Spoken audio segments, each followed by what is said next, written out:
priori, si je me souviens de mes études d'histoire, l'année 1973, c'est le premier choc pétrolier, c'est la guerre du Kippour, c'est le début de la crise économique mondiale. Après, avec mon regard de latino-américaniste, c'est évidemment tout de suite le 11 septembre 1973 dont on va fêter le 40e anniversaire incessamment. Même si l'année 73 en Amérique latine ne se réduit pas à ça, puisqu'il se passe aussi des choses importantes ailleurs, dans le cône sud. C'est aussi l'installation, plutôt l'institutionnalisation d'une dictature en Uruguay. C'est aussi un moment très important dans la vie politique argentine. Mais le gros événement qui domine dans l'histoire latino-américaine, c'est vraiment la chute d'Allende. Oui, effectivement, c'est un point nodal. Le 11 septembre 1973 est un point nodal. Ce n'est pas le premier coup d'État militaire en Amérique latine. Il y a eu des précédents, il y a notamment eu un précédent très important au Brésil en 1964. Et puis après le 11 septembre 1973, il y aura d'autres coups d'État qui vont marquer les opinions publiques latino-américaines, l'opinion internationale, comme le coup d'État argentin en mars 1976. Et en même temps, le 11 septembre 1973, il a une importance particulière parce qu'il est un peu vécu par l'opinion latino-américaine comme paradigmatique de ce qui est en train de se passer et de ce qui va sûrement se passer. On est toujours évidemment au cœur de la guerre froide. Ce n'est pas la première fois qu'il y a des tentatives de transformation sociale assez radicales dans un cadre démocratique. Il y avait déjà eu une expérience un petit peu comparable au Guatemala en 1954 et qui s'était terminée à peu près de la même manière, c'est-à-dire un coup d'État appuyé par la CIA.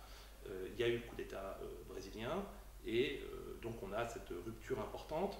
Alors pourquoi maintenant je parle de point nodal? D'abord parce que le coup d'État du 11 septembre 1973 va entraîner une mutation pour toute l'Amérique latine, mais plus encore pour le monde entier en matière économique, puisque c'est au Chili, dans le Chili de Pinochet, qu'est expérimenté pour la première fois la théorie néolibérale qui avait été forgée dans les labos de l'université de Chicago, 15 ans ou 20 ans auparavant, qu'on va éprouver les vertus, entre guillemets, de cette théorie néolibérale parce que, effectivement, le Chili retrouve des taux de croissance assez spectaculaires par rapport à ce que connaît à cette époque-là le monde industrialisé, et qu'on va expérimenter aussi tous les maux, je dirais, de cette mutation néolibérale avec un accroissement absolument fondamental des inégalités.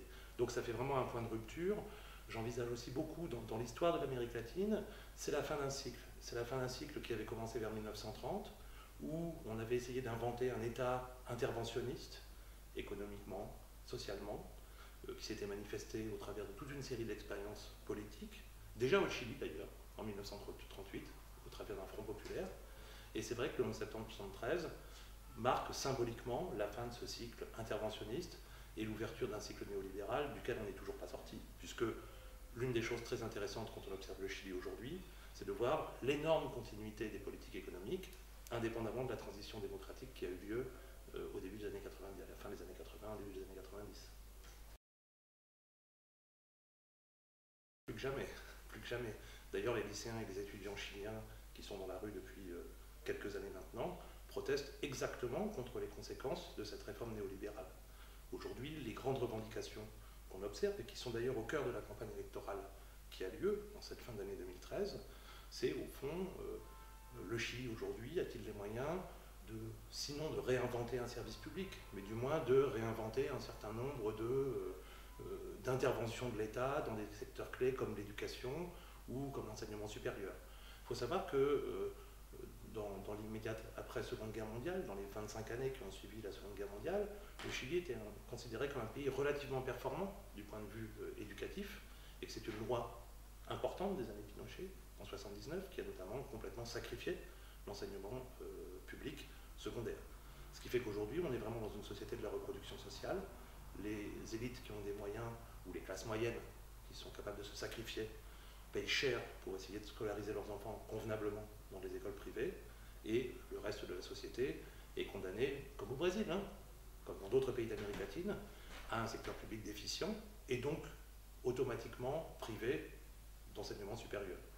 Donc il est très clair que le modèle néolibéral dans son ensemble et ses applications dans certains secteurs comme l'éducation ou comme l'enseignement a contribué à accroître les inégalités au Chili. Et aujourd'hui, une chose qu'on dit trop peu, c'est qu'effectivement le Chili est un pays qui va très bien économiquement, c'est un jaguar de l'Amérique latine, 6-7% de croissance par an, ça fait rêver du point de vue européen, mais c'est aussi l'un des pays où l'indice de Gini, qui calcule l'inégale répartition des revenus, est le plus